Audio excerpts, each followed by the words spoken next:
Kemerdekaan Indonesia tidak akan tercapai tanpa campur tangan para pemuda. Mereka memegang peranan sentral dalam membakar semangat para pejuang untuk lepas dari tangan para penjajahan. Dari sederet nama para pejuang pemuda, salah satunya adalah Chairul Saleh. Seorang yang menjadi motor gerakan pemuda dan sosok yang dipercaya Insinyur Soekarno pasca kemerdekaan. Inilah sekelumit cerita tentang Chairul Saleh Datuk Padukoradja, pemimpin pemuda di masa Revolusi Indonesia.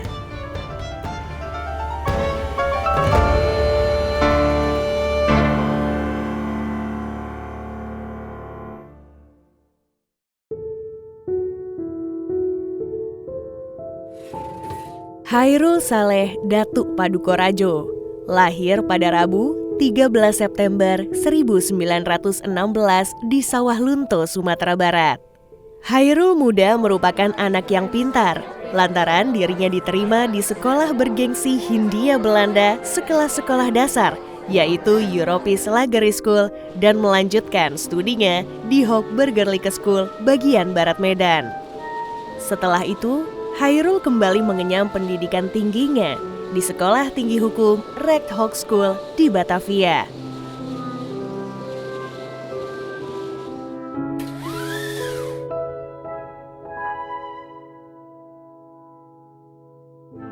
Selama mengenyam pendidikan tinggi di RHS, Chairul terpengaruh gerakan Muhammad Yamin dan menjadi aktif dalam berbagai organisasi politik, termasuk PPPI.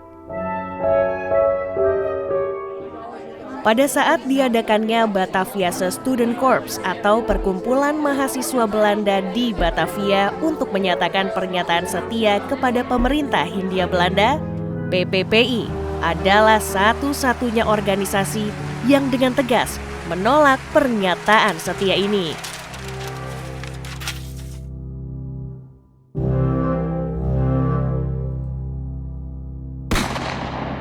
Setelah Belanda kalah dari Jepang pada 8 Maret 1942, PPPI yang dipimpin Chairul bermaksud untuk mengadakan penyambutan kepada Jepang karena dianggap sebagai lampu hijau bagi perpolitikan dan kemajuan kemerdekaan bangsa Indonesia.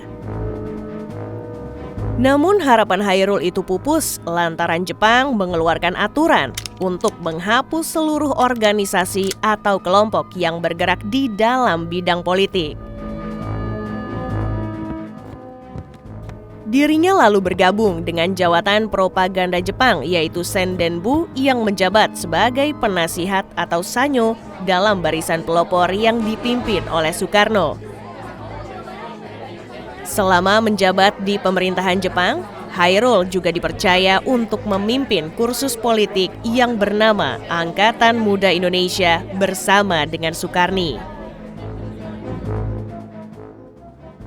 Karena melihat kekejaman Jepang terhadap rakyat Indonesia, Chairul akhirnya berbalik arah menjadi anti-Jepang. Bersama Sukarni, Chairul Saleh melanjutkan kursus pendidikan politik dengan nama Angkatan Baru Indonesia 1942 yang berisikan para pemuda Asrama Menteng 31.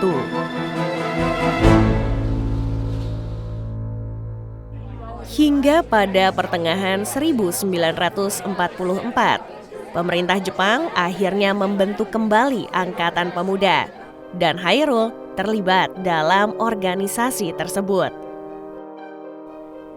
Setelah dibentuk, Chairul mengusulkan untuk mengadakan Kongres Pemuda bersama dengan Angkatan Pemuda pada 16 Mei 1945 hingga 18 Mei 1945 di Villa Isola.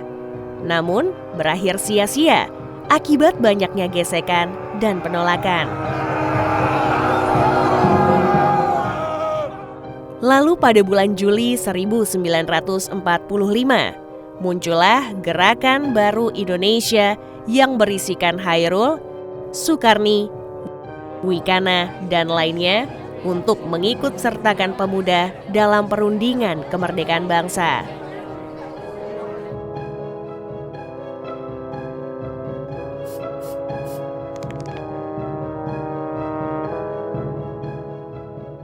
Chairul juga membentuk Komit Fun Aksi atau Komite Fun Aksi yang pada 14 Agustus 1945 mengadakan pertemuan penting atau dikenal dengan sebutan Resolusi Kebun Binatang.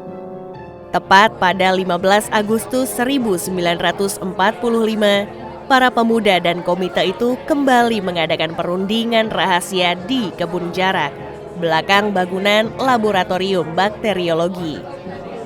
Rangkaian pertemuan para pemuda radikal ini memutuskan duet Soekarno-Hatta harus segera memproklamasikan kemerdekaan dan membagi tugas kepada pemuda untuk merebut kekuasaan dari Jepang. Pada masa kritis 16 Agustus 1945, Chairul menjadi otak penculikan Soekarno-Hatta ke Rengas Dengklok bersama dengan pemuda Menteng 31 untuk membahas proklamasi kemerdekaan. Menjelang pembacaan teks proklamasi di kediaman Laksamana Maeda, sempat ada perdebatan soal teknis pembacaan teks tersebut.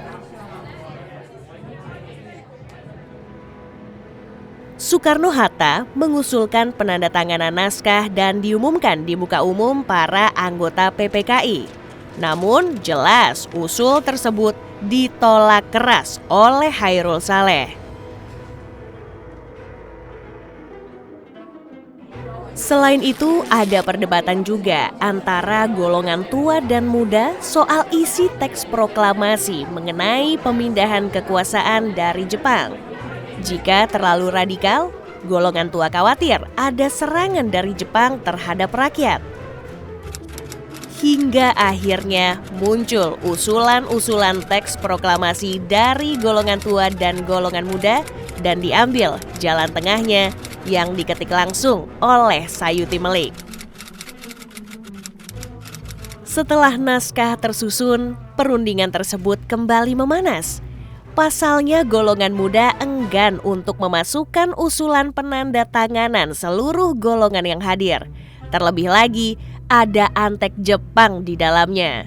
Akhirnya pada jam 10 pagi tanggal 17 Agustus 1945 terjadilah peristiwa sejarah monumental bagi perjuangan rakyat Indonesia, yaitu Proklamasi Kemerdekaan Republik Indonesia.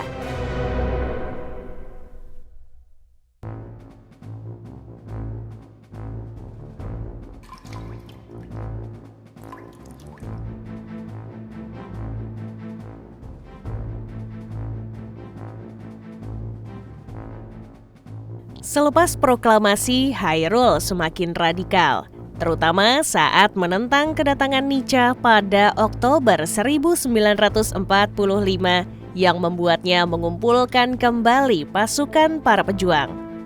Pemuda pejuang ini mengadakan konferensi pada 10 hingga 11 November 1945 yang dikenal sebagai Kongres Pemuda Seluruh Indonesia.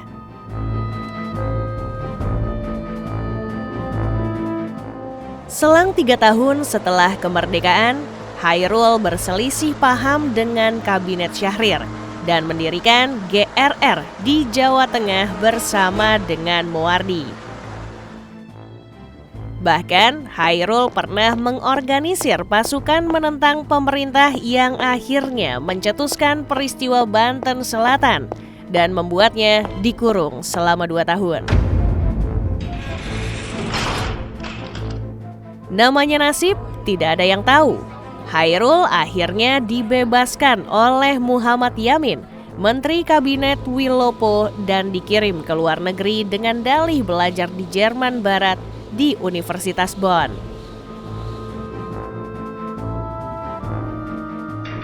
Imbas dari membebaskan Chairul, Muhammad Yamin harus rela dicopot dari jabatannya Menteri Kehakiman yang baru 50 hari diembannya.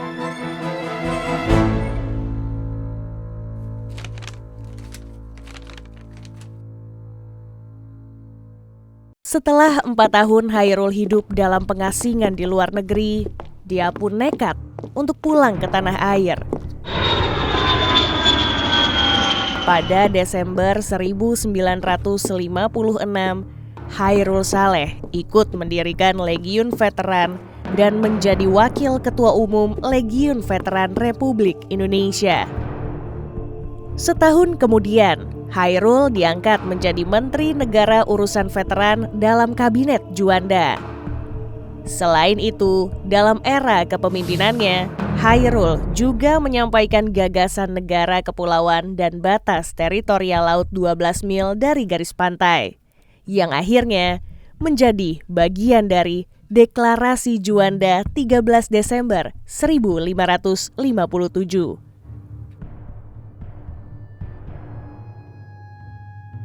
Pada 1959, Chairul Saleh kembali dipilih oleh Presiden Soekarno menjadi Menteri Perindustrian Dasar dan Pertambangan.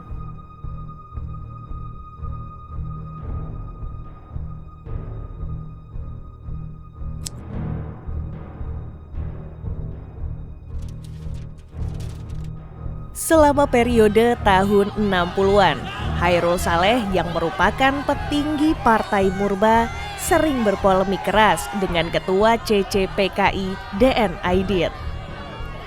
Saat peristiwa 30 September 1965 meletus, Chairul Saleh tengah berada di Cina memimpin delegasi MPRS. Ia pun segera pulang karena mendengar ada upaya kudeta. Namun, sebagai salah satu orang terdekat Soekarno, Chairul Saleh ternyata tidak luput terkena intrik lawan politiknya. Dia masuk dalam daftar hitam yang dicurigai pro-komunis dan terlibat G30S. Awalnya, Chairul Saleh dikenakan tahanan rumah sebelum akhirnya ditahan tanpa proses peradilan di Rumah Tahanan Militer Jakarta dan wafat pada 8 Februari 1967 di usia 50 tahun dan masih dalam status tahanan politik.